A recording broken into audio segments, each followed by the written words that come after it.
সাবেক রুশ president Dmitry মেদভেদেভের উস্কানিমূলক মন্তব্যের জেরে যথাযথ অঞ্চলে দুটি মার্কিন পারমাণবিক সাবমেরিন মোতায়েনের ব্যবস্থা নেওয়া হচ্ছে বলে জানিয়েছেন যুক্তরাষ্ট্রের প্রেসিডেন্ট ট্রাম্প।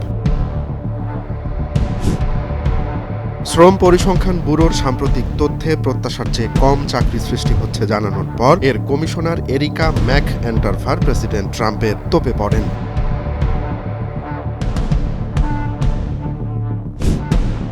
ফিলিস্তিনের অবরুদ্ধ গাজা উপত্যকায় বিমান থেকে ত্রাণ সামগ্রী ফেলা শুরু করবে ইতালি। চলমান সংঘাতে বিপর্যস্ত গাজার বেসামরিক জনগণের জন্য জরুরি সহায়তা পৌঁছাতে এই পদক্ষেপ নিচ্ছে দেশটি। ভারত মিত্রদেশ এবং কৌশলগত অংশীদার হলেও রাশিয়া থেকে তাদের তেল আমদানি করাটা যুক্তরাষ্ট্রের সঙ্গে সম্পর্কে অস্বস্তির বিষয় হয়ে আছে বলছেন মার্কিন পররাষ্ট্রমন্ত্রী।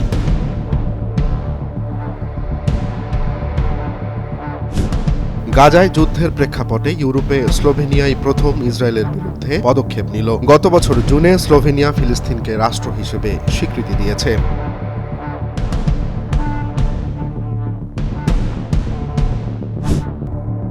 গত সপ্তাহে কম্বোডিয়া ও থাইল্যান্ডের সীমান্ত সংঘর্ষ যুক্তরাষ্ট্রের প্রেসিডেন্টের সরাসরি হস্তক্ষেপে থামার পর এই পরিকল্পনা জানিয়েছে কম্বোডিয়ার উপপ্রধানমন্ত্রী।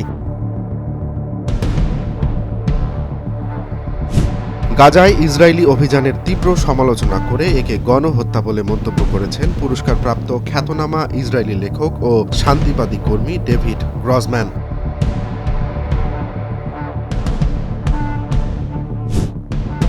যদি ইসরায়েল আবার যুদ্ধবিরতি লঙ্ঘন করে তবে তেল আবিবকে ভুতুরে শহর বানিয়ে দেয়া হবে বলে হুঁশিয়ারি দিয়েছেন ইরানের অন্তর্বর্তীকালীন জুমার নামাজের খতিব আয়াতুল্লাহ আহমদ খাতামি।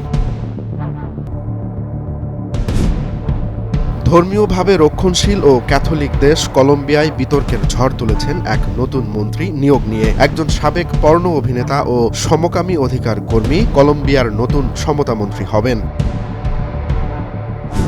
ম্যানহাটনের একটি অফিস ভবনে বন্দুকধারীর গুলিতে দিদারুল যখন নিহত হন তখন তিনি ছিলেন এনওয়াইপিডি অফিসার। তার প্রতি সম্মান জানিয়ে তাকে মরণোত্তর পদোন্নতি দিয়েছে কর্তৃপক্ষ।